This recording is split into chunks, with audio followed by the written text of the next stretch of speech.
भक्तगणों, आज आप श्रवण करेंगे दुख दरिद्र का नाश करने वाली भोलेनाथ की पौराणिक कथा।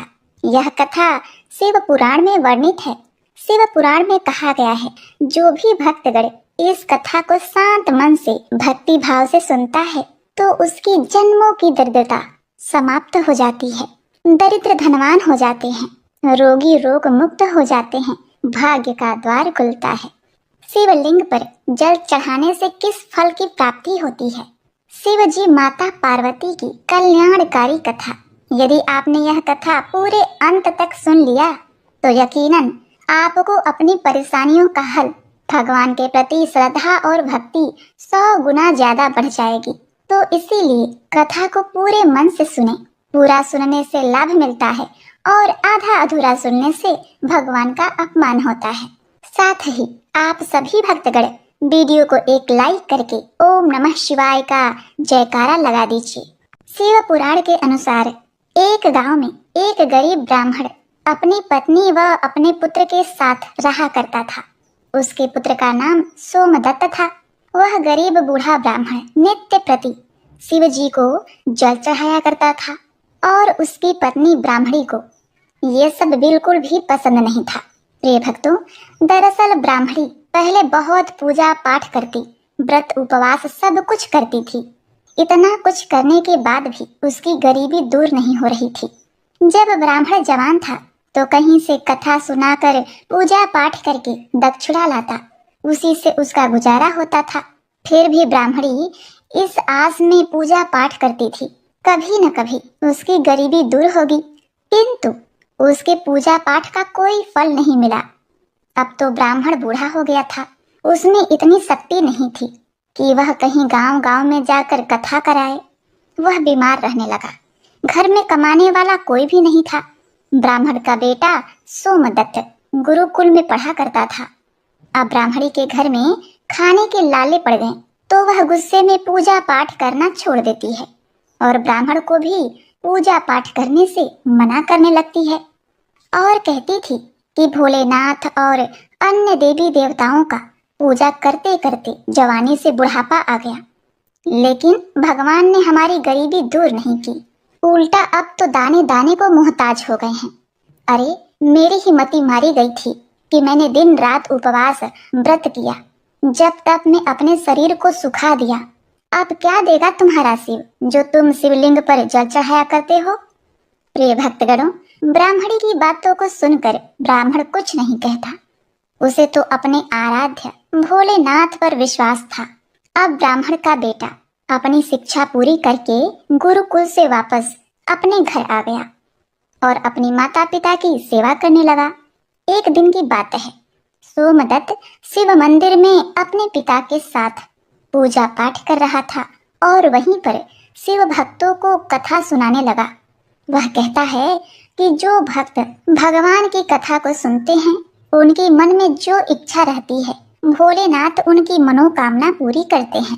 प्रिय भक्तों, सोमदत्त की ये सब बातें मंदिर में पूजा करने आए उसी राज्य के राजा ने सुन लिया और उसे यह बात बहुत ही अच्छी लगी और उसने सोमदत्त को अपने यहाँ राजकुमारी को कथा सुनाने के लिए नौकरी पर रख लिया।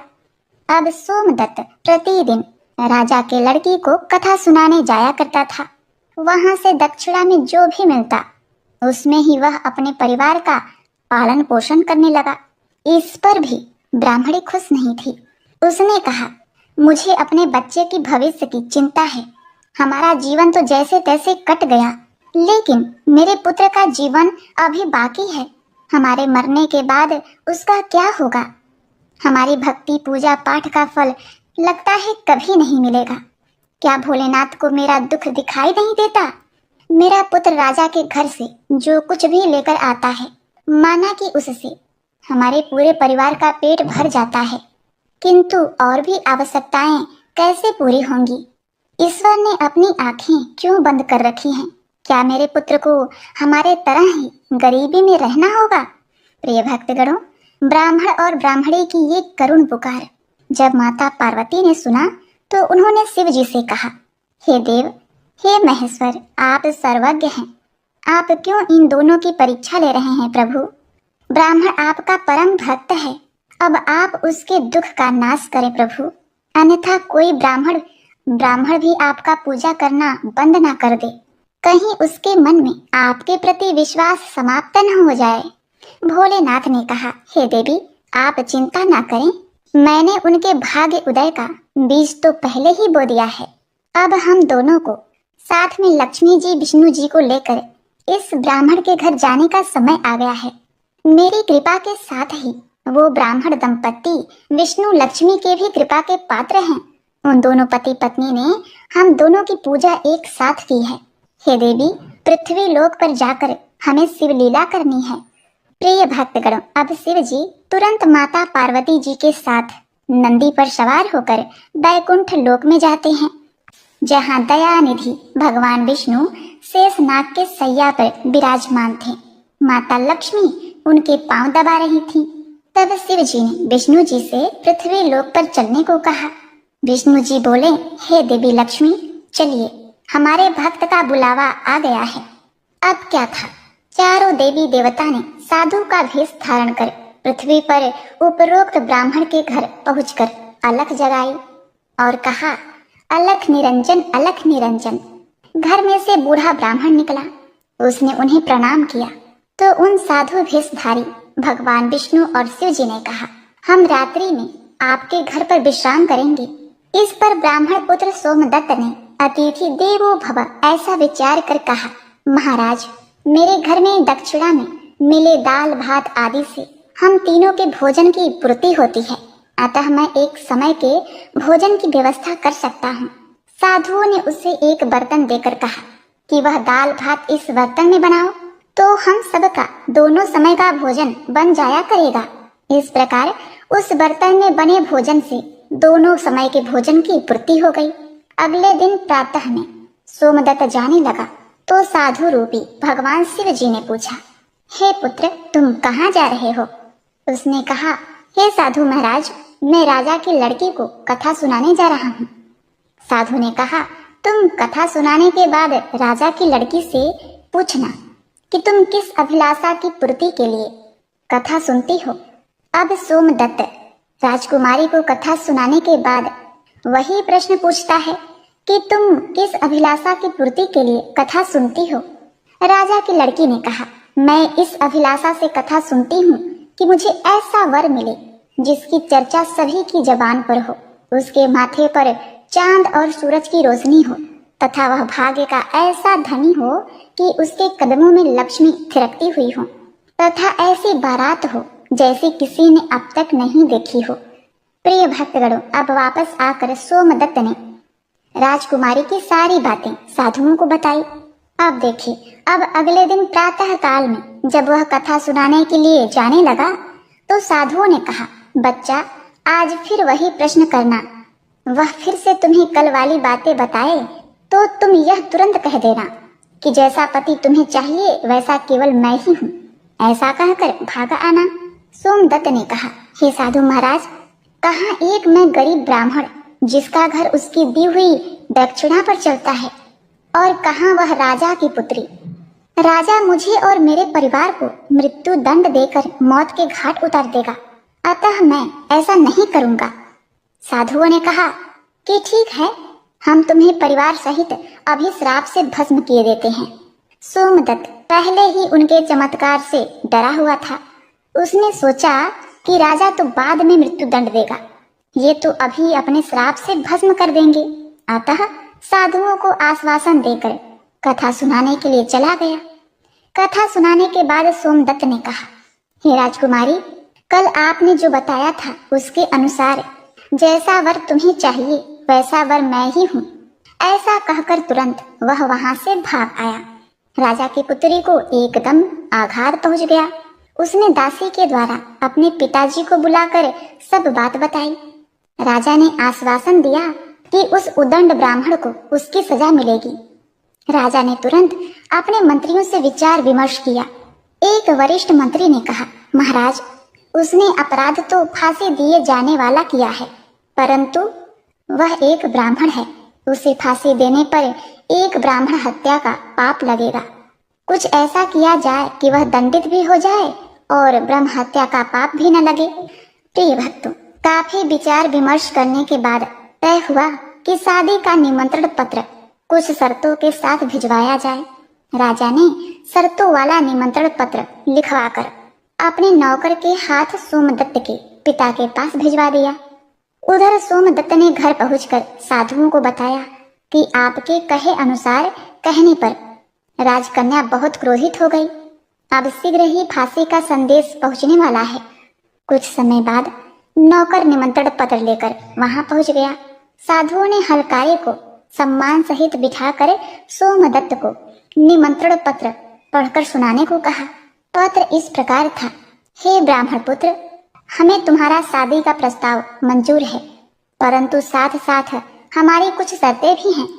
हमारे द्वारा सभी शर्तें पूरी करने पर हम अपनी कन्या का विवाह तुम्हारे साथ कर देंगे। शर्तें पूरी न होने पर तुम्हें परिवार सहित फांसी दे दी जाएगी। शर्तें इस प्रकार से है।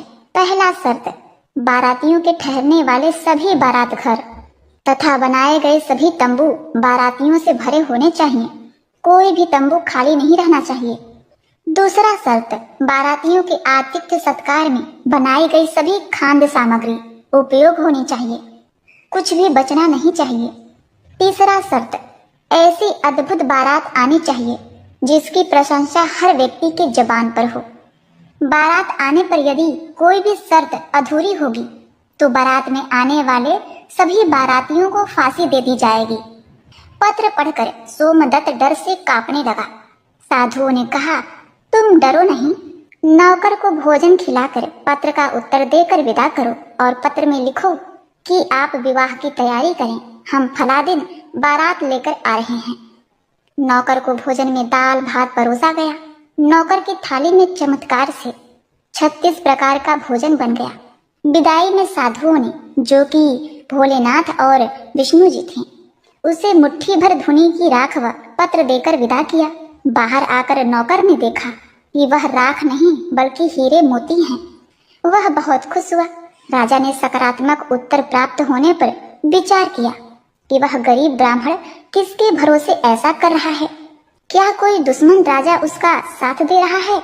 यही सोचकर राजा ने शहर के तमाम बारात घर सजवा दिए और अनेक तंबू लगवा दिए। राजा का विश्वास था कि अधिक आदमी न आने के कारण वह शर्त हार जाएगा। सोमदत्त अपनी बारात में चलने के लिए जिसे भी कहता वही उसे यह कहकर मना कर देता कि नहीं, तुम्हारा तो अंतिम समय आ गया है, हम बारात में तुम्हारे साथ मरने के लिए क्यों जाएं? ऐसी बात सुनकर वह बहुत ही परेशान था। शादी वाले दिन सोमदत्त को परेशान देखकर साधुओं ने कहा, पुत्र, आज तुम्हारा विवाह है और तुम परेशान हो रहे हो। तैयार होकर हमारे साथ चलो। तुम किसी बात की चिंता मत करो, हम तुम्हारे साथ हैं। सोमदत्त ने भाग्य में जो लिखा है वही होगा, यही सोचकर तैयार होकर साधुओं के साथ चल दिया। भगवान शिव जी ने इस बारात में चलने के लिए सभी देवताओं को मनुष्य रूप में आमंत्रित कर दिया तथा भूत प्रेत व अनेक गणों को भी शादी में बुला लिया, जिसके कारण सभी बारात घर व लगाए गए सभी तंबू भर गए। इसके बाद भी कुछ बाराती बिना तंबू के रह गए। राजा के पास सूचना भिजवाई गई कि बारातियों के ठहरने का और प्रबंध कराया जाए। सूचना मिलने पर राजा ने विचार किया कि कहां से इतने बाराती आ गए हैं, चलकर देखना चाहिए। राजा तुरंत वहां पहुंचा। राजा को आया देखकर शिव जी ने शुक्र व शनि जी को बच्चे के रूप में बनाकर भूख के कारण रुला दिया। राजा ने 2 बच्चों को रोते हुए देखकर पूछा कि यह बच्चे क्यों रो रहे हैं? साधु बने शिव जी ने कहा, इन्हें भूख लगी है राजन। राजा ने उन बच्चों को खाना खिलाने के लिए भेज दिया। कुछ समय बाद राजा के कर्मचारी ने आकर बताया कि महाराज, वे दोनों बच्चे तो सारा का सारा खाना खा गए हैं और फिर भी भूख भूख चिल्ला रहे हैं। ऐसा सुनकर राजा बहुत परेशान हुआ। उसने अपना घमंड त्याग कर साधुओं के सामने नतमस्तक होकर कहा, महाराज, अब मेरी लाज आपके हाथ में है। साधुओं ने कहा, कोई बात नहीं, सब कुछ ठीक हो जाएगा। तुम घर जाकर बारात की अगवानी की तैयारी करो। राजा ने शहर को बहुत ही सुंदर ढंग से सजाया। जगह जगह झालरों से पूरा शहर एक दुल्हन की तरह सजाया गया। सोमदत्त भी विवाह की पोशाक में एक राजकुमार की तरह बहुत सुंदर दिखाई दे रहा था। शाम के समय उसे एक सुंदर रथ में बिठाया गया। रथ के आगे अनेक प्रकार के बैंड बाजे नगाड़े वाले झूम रहे थे, नाच रहे थे। दूल्हे के मस्तक पर सेहरे को चांद और सूरज से सजाया गया। बाराती हाथ में मुद्राएं लेकर एक दूसरे पर न्यौछावर करके इधर उधर उड़ा रहे थे। बारात के इस विहंगम दृश्य को देखकर लोग आपस में कहने लगे कि इस ब्राह्मण के भाग्य को तो देखो। इसके मस्तक के सेहरे में चांद सूरज और चारों तरफ से इस प्रकार धन लक्ष्मी उड़ाया जा रहा है, मानो किसी बड़े राजा की बारात निकल रही है। ऐसी बारात हमने अपने जीवन में कभी नहीं देखी और न आगे देखने की उम्मीद है। यह भाग्य का बड़ा धनी है। प्रजा के इस प्रकार के बातों को सुनकर सद्वाइन रूपी माता पार्वती उन्होंने कहा, प्रभु आप जिस पर कृपा करते हैं उसके लिए अन्न धन के भंडार खोल देते हैं। भगवान भोलेनाथ ने कहा, हे पार्वती, जो भक्तगण मेरी पूरी श्रद्धा भक्ति से पूजा करते हैं मैं उन्हें उनके पूजा का फल अवश्य देता हूँ। उन्हें दुख तभी तक झेलना पड़ता है जब तक कि उनके पाप कर्म खत्म नहीं हो जाते। पुण्य कर्म जैसे ही उदय होते हैं उनके भाग्य के दरवाजे खुल जाते हैं और जो भक्त भगवान की कथाओं को सुनता है उन्हें भी राजकुमारी की तरह फल प्राप्त होता है।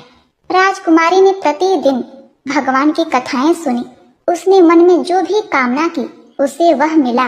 यह तो भोलेनाथ, माता पार्वती, विष्णु जी, लक्ष्मी जी के महिमा था जिसके कारण ब्राह्मण धनी हो गया। उसका भी घर महल की तरह सुंदर हो गया। उसके घर में नौकर चाकर इत्यादि की कमी नहीं थी।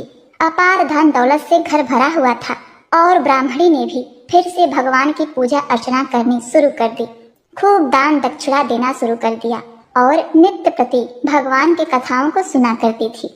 एक बार प्रेम से बोलिए, लक्ष्मी नारायण भगवान की जय, पार्वती पते हर हर महादेव। ओम नमः शिवाय। जय माता पार्वती। प्रिय भक्तगणों, आज आप श्रवण करेंगे शिव पुराण में वर्णित शिव पार्वती संवाद कथा।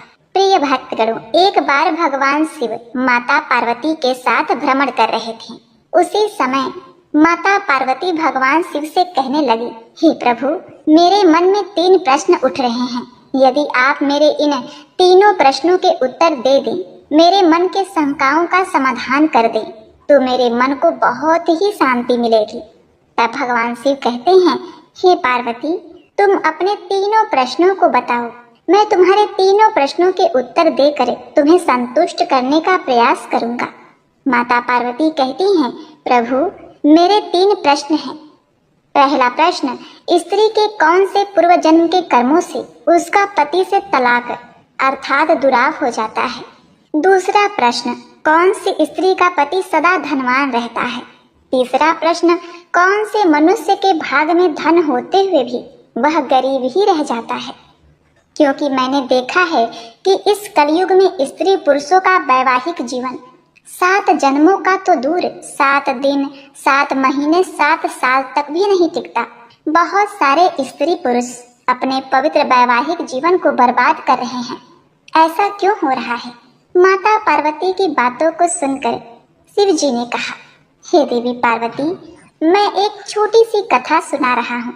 इस कथा को सुनकर आपके तीनों प्रश्नों के उत्तर निश्चित ही मिल जाएंगे। इस प्रिय भक्तगणों, आपसे भी निवेदन है कि इस कथा को आधा अधूरा छोड़े बिना पूरे अंत तक श्रवण करिएगा। मद्रास नामक स्थान पर बहुत समय पहले वहाँ एक ब्राह्मण रहता था। उस समय सरस्वती और लक्ष्मी की आपस में नहीं बनती थी, इसीलिए वह सरस्वती का पुजारी ब्राह्मण निर्धन था। वह प्राचीन परंपरा के अनुसार शिष्यों को पढ़ाता था। गुरुकुल की परंपरा के अनुसार शिष्य उसके लिए गांव जाकर भिक्षा मांगते थे। भिक्षा में जो भी मिलता था उसी से उसका गुजारा हो जाता था। ब्राह्मण की पत्नी को बच्चा होने वाला था। ऐसे में ब्राह्मण की पत्नी को चिंता होने लगी कि उसकी संतान का लालन पालन इतनी गरीबी में कैसे होगा। इसी बात को लेकर वो अक्सर ब्राह्मण को उसकी गरीबी के लिए ताने मारने लगी। वे कहती, न जाने मुझे किन कर्मों की सजा मिली है जो मेरा विवाह मेरे पिता ने एक कंगाल से कर दिया। हे पार्वती, ब्राह्मण को ये बात अच्छी नहीं लगी। ताने सुन सुनकर वह परेशान हो चुका था। फिर एक दिन उसने एक फैसला लिया और अपने सबसे प्रिय और सूझबूझ वाले और सबसे तेजस्वी शिष्य को बुलाकर सारी जिम्मेदारी उसे दे दी। इसके बाद 4-5 महीने में लौटने का आश्वासन देकर धन कमाने राजधानी चला गया। ब्राह्मण के जाने के बाद वह शिष्य ने अपनी सारी जिम्मेदारियां ईमानदारी के साथ निभाया।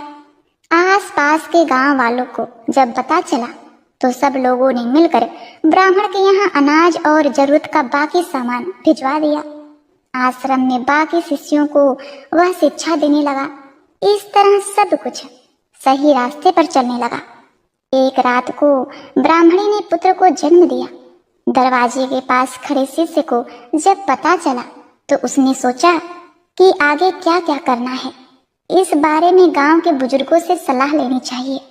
हे पार्वती, वह जाने ही वाला था कि इतनी देर में वहां दुबला पतला ब्राह्मण लाठी के सहारे चलते हुए वहां आया। उसकी वेशभूषा देखकर शिष्यों को लगा कि शायद वह कोई भिखारी है।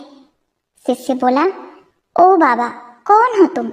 आधी रात को यहाँ कैसे आना हुआ? तो उस बुजुर्ग ने कहा, अभी मत पूछो कौन हूँ मैं, मुझे कुछ काम है, मुझे अंदर जाने दो। उस दुबले पतले ब्राह्मण ने जवाब दिया। तो उस शिष्य ने कहा, ऐसे कैसे जाने दो? कम से कम अपना परिचय तो दीजिए। और भला आप इस स्थिति में एक असहाय स्त्री के पास कैसे जा सकते हैं? शिष्य दरवाजे पर रास्ता रोके हुए खड़ा था।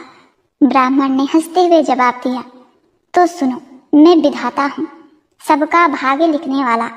आज यहाँ बच्चा पैदा हुआ है तो बस उसी का भाग्य लिखने चला आया। भाग्य लिखने वाले को कौन रोक सकता है भला?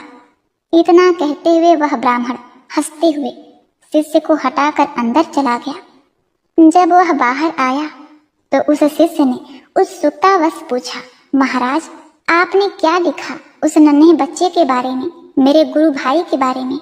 हे पार्वती, आज तक विधाता ने किसी को बताया है क्या कि उन्होंने किसके भाग्य में क्या लिखा है? परंतु शिष्य भी उन्हें ऐसे नहीं जाने देने वाला था। पीछा न छोड़ते देखकर ब्राह्मण विवश होकर बोला, यही जानना चाहते हो ना कि क्या लिखा है? तो मैंने यह लिखा है कि ये लड़का हमेशा निर्धन ही रहेगा। इसके पास घर में एक गाय और एक बोरा अनाज के अलावा कुछ भी नहीं रहेगा। कितना भी परिश्रम कर ले, यह धन नहीं कमा पाएगा। इतना कहते ही वह ब्राह्मण वहां से चला गया। शिष्य को उसके इस व्यवहार पर बहुत गुस्सा आया, परंतु वह ब्राह्मण अब जा चुका था, इसलिए कुछ किया नहीं जा सकता था। हे पार्वती, कुछ महीने बाद गुरुकुल का ब्राह्मण लौट आया। आकर जब उसने देखा कि सब कुछ व्यवस्थित ढंग से चल रहा है तो उसे बड़ी ही प्रसन्नता हुई। अपने साथ वह काफी धन कमाकर लाया था। अब उसे किसी बात की कोई चिंता नहीं थी, इसीलिए उसका जीवन अब हंसी खुशी गुजरने लगा। लेकिन वह खुशी ज्यादा दिन तक न टिक सकी। सब धन खत्म हो गया और कमाई का और कोई साधन न होने से एक बार फिर गरीबी आ गई। हे पार्वती, अब सुनो। अब ब्राह्मण का परिवार 2 साल पहले वाली हालत में आ गया। इस बार फिर ब्राह्मणी को बच्चा होने वाला था। ऐसे में जब ब्राह्मण ने शिष्य से अपनी स्थिति के बारे में विचार विमर्श किया तो शिष्य ने उसे फिर से राजधानी जाने की सलाह दी। हे पार्वती, ब्राह्मण पहले की तरह अपनी सारी जिम्मेदारी अपने उसी बुद्धिमान शिष्य के कंधों पर छोड़कर राजधानी चला गया।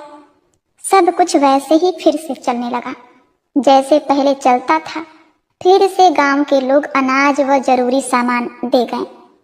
समय आने पर ब्राह्मणी की कोख से एक कन्या ने जन्म लिया। जब शिष्य को इस बात की खबर हुई तो वह गुरु बहन को देखने के लिए गया, लेकिन उसके पहुंचने से पहले ही वहां वही दुबला पतला ब्राह्मण पहुंच गया था जो अपने आप को विधाता बता रहा था। उसे देखकर शिष्य को गुस्सा तो बहुत आया, परंतु वह कर भी क्या सकता था। हे पार्वती, जब वह ब्राह्मण भाग्य लिखकर बाहर निकले तो शिष्य ने पूछा, कहो महाराज, अब कौन सा चक्रव्यूह रचकर आए हो? उस ब्राह्मण ने कहा, अरे भाई, गुस्सा क्यों होते हो? मैं तो यहाँ बस अपना काम करने आया था। सबका अपना काम है, मेरा भी काम है, इसमें मैं क्या कर सकता हूँ? हे पार्वती, इस प्रकार से चेहरे पर व्यंग्यात्मक मुस्कान लिए हुए ब्राह्मण ने कहा। तो शिष्य बोला, अच्छा महाराज, ठीक है, मगर बताओ तो सही, आखिर मेरे गुरु बहन के भाग्य में क्या लिखा आपने? तब उस ब्राह्मण ने कहा, इस लड़की का विवाह नहीं होगा। हाँ, लेकिन इसे देखने वाले बहुत आएंगे, फिर भी ये सारा जीवन कुंवारी ही रहेगी। इतना सुनते ही शिष्य को गुस्सा आ गया और उसने उस ब्राह्मण को वहां से भाग जाने के लिए कहा। ब्राह्मण पहले की ही भांति मुस्कुराता हुआ चला गया, लेकिन उस शिष्य के मन को अशांति दे गया। वह सोच में पड़ गया कि अगर यह सच में विधाता था तो उसके गुरु भाई और गुरु बहन का भविष्य क्या होगा, कैसे कटेगा उनका जीवन। हे पार्वती, मैं क्या कहूँ। खैर, धीरे धीरे समय बीतने लगा। 1 साल, 2 साल, 3 साल, करते करते कई साल बीत गए। शिष्य का गुरु यानी कि वह ब्राह्मण वापस नहीं आया। राजधानी से जितने व्यक्ति आते उतनी बातें करते।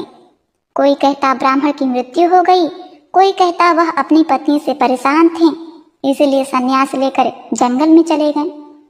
शिष्य भी ब्राह्मण के घर और गुरुकुल की सारी जिम्मेदारी संभाल रहा था। सबके साथ साथ उसने अपने गुरु भाई और गुरु बहन को भी शिक्षा देकर उन्हें शिक्षित कर दिया। ये पार्वती, इस तरह 18 साल बीत चुके थे। ब्राह्मणी का पुत्र 20 वर्ष का हो गया।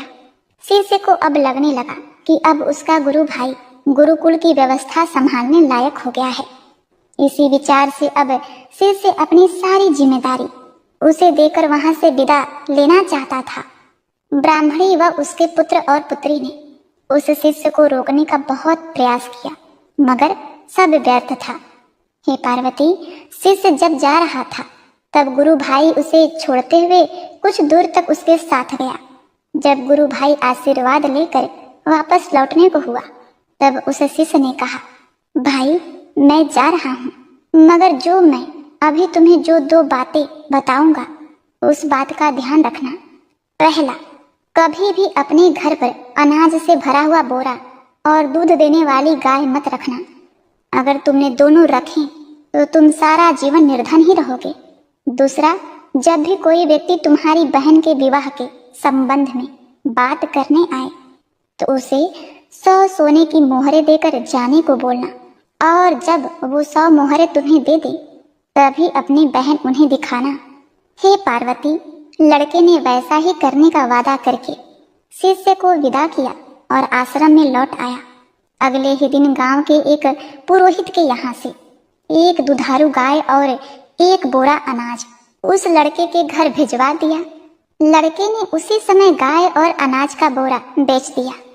अगले दिन फिर किसी ने एक बोरा अनाज और एक दुधारू गाय भेजी। लड़के ने फिर वैसा ही किया। अब आए दिन गाय और अनाज के बोरे आने लगे। लड़का उन्हें अपने वायदे के अनुसार बेचता गया। इससे उसका भाग्य बदल गया और जल्द ही वह अमीर हो गया। थोड़े ही दिन में उसकी बहन के विवाह की उम्र हो गई। विवाह के लिए कई लोग लड़के से संपर्क करने लगे। उस लड़के को अपना वादा याद था। उसकी बहन को जो भी देखने आता वह उससे 100 स्वर्ण मुद्राएं लेता। इस तरह वह और भी धनी हो गया। उसका जीवन सुखमय हो गया। इसी तरह कई साल बीत गए। एक दिन उस शिष्य का मन हुआ कि क्यों न अपने गुरु के परिवार को देख लिया जाए कि उनका भाग्य कैसा चल रहा है। हे पार्वती, इसी विचार के साथ वह चल दिया। अभी वह गांव के बाहर ही पहुंचा था कि उसे वही दुबला पतला ब्राह्मण एक गाय, एक बोरा अनाज और एक पोटली में मुद्राएं ले जाते हुए दिखाई दिया। शिष्य ने आवाज लगाते हुए कहा, अरे महाराज, कहाँ जा रहे हैं? ब्राह्मण ने उसकी ओर देखा और गुस्से में ऊंची आवाज में बड़बड़ाना शुरू कर दिया। उस ब्राह्मण ने कहा, आ गए जले पर नमक छिड़कने। देख लो, यह सब तुम्हारा ही किया धरा है। रोज एक दूध देने वाली गाय, एक बोरा अनाज और 100 मुद्राएं देते देते मेरी ऐसी की तैसी हो रही है। दिमाग काम नहीं करता है कि तुम्हारे इस चक्रव्यूह से कैसे निकलूं। तो उस शिष्य ने कहा, मेरा चक्रव्यूह? महाराज, आप भूल रहे हैं कि भाग्य तो आप लिखते हैं, फिर भला मैं कैसे आपको किसी भी चक्रव्यूह में फंसा सकता हूँ। शिष्य ने चुटकी लेते हुए उनसे कहा। तो उस ब्राह्मण ने कहा, बेटा, मैं तेरी बुद्धि से हार चुका हूँ, मेरी सहायता कर और मुझे इस झंझट से निकाल। हे पार्वती, तब उस शिष्य ने कहा, महाराज, झंझट से निकलना है तो ये उन दोनों की भाग्य रेखाएं मिटा दीजिए। आप तो जानते हैं कि ये कलयुग है। आज का इंसान स्वयं अपनी बुद्धि से अपना भाग्य बनाता है। उदाहरण आप देख ही रहे हैं। तो उस ब्राह्मण ने कहा, ऐसे कैसे मिटा दूं मैं भाग्य की रेखाएं? शिष्य ने कहा, तो फिर उठाइए झंझट, मैं कुछ नहीं कर सकता। ब्राह्मण ने कहा, अरे नहीं बेटा, मेरा कुछ ख्याल करो, कब तक इसी काम में फंसा रहूंगा मैं भी मजबूर हूँ। शिष्य ने कहा, मैं भी मजबूर हूँ महाराज, अपने गुरु को वचन दिया है कि उनके परिवार का ख्याल रखूंगा। अब ऐसे में उनका साथ कैसे छोड़ दूं? वैसे भी इस दुनिया में कुछ पाने के लिए कुछ खोना पड़ता है, और फिर मुझे तो अपनी बहन का विवाह भी करना है। अगर आप मेरी बात मान लें तो आपको अपनी समस्या का हल मिल जाएगा। हे पार्वती, कुछ देर सोच विचार करने के बाद उस ब्राह्मण ने गाय, अनाज का बोरा और मुद्राओं की पोटली उस शिष्य को दे दिया और बोले, जाओ, मिटा दी उनकी भाग्य की रेखाएं। तुम्हें उनका जैसा भी भाग्य बनाना है बना लो, मैं कोई रुकावट नहीं डालूंगा। लेकिन हाँ, मेरी एक विनती है कि इस बारे में तुम किसी को बताना नहीं तो कोई भी मेरा आदर नहीं करेगा, किसी को मेरा भय नहीं रहेगा, जिसके कारण कोई मुझे याद नहीं करेगा। इतना कहते हुए ब्राह्मण जो भाग्य था वहां से चला गया, जो खुद को विधाता बता रहा था। तो हे पार्वती, इससे ये सिद्ध हो गया कि मनुष्य जो अपनी बुद्धि से अपना भाग्य बदल सकते हैं, यदि मनुष्य अपने लक्ष्य के लिए पूरी तरह से समर्पित हैं, तो ऐसी कोई चीज नहीं जो वो हासिल नहीं कर सकते। परेशानियों में ही मनुष्य के सफलता का रहस्य छुपा होता है। ये तो मनुष्य के मानसिकता पर निर्भर करता है कि उनका जीवन कैसा होने वाला है। और पार्वती, आपने पूछा था ना कि उस भिखारी का भाग्य क्या है, तो वह भिखारी बुद्धिहीन है, उसके अंदर बुद्धि लेस मात्र भी नहीं है, इसीलिए आज वह भिखारी है। यदि उसमें बुद्धि होती तो वह उस आंगन को खुद ना खोद कर, किसी अन्य से खुदवा कर उसमें से धन निकाल कर बाकी का धन अपने पास रखता और मेहनताना के रूप में उस खुदाई करने वाले को देता, और इस प्रकार वह धनवान बन जाता। किंतु बुद्धिहीन होने के कारण वह मरने के डर से खुदाई नहीं कर रहा है, वह अपने बुद्धि का इस्तेमाल बिल्कुल भी नहीं कर रहा। यदि मनुष्य का भाग्य रूठा हुआ है तो भी कोशिश करने से, अपने बुद्धि से वह अपने भविष्य को बदल सकता है। मनुष्य में अथाह क्षमता है कि वह अपने भाग्य को बदल दे, किंतु मनुष्य अपने भाग्य पर ही रोता रहता है। भाग्य भी उसकी परीक्षा लेता है। उस भिखारी को यदि धनवान बनाना है तो सबसे पहले उसे सद्बुद्धि दीजिए। प्रिय भक्तगणों, भोलेनाथ की बातें सुनकर माता पार्वती अति संतुष्ट हुई। उन्होंने भोलेनाथ को बारंबार प्रणाम किया। पार्वती पते हर हर महादेव। ओम नमः शिवाय।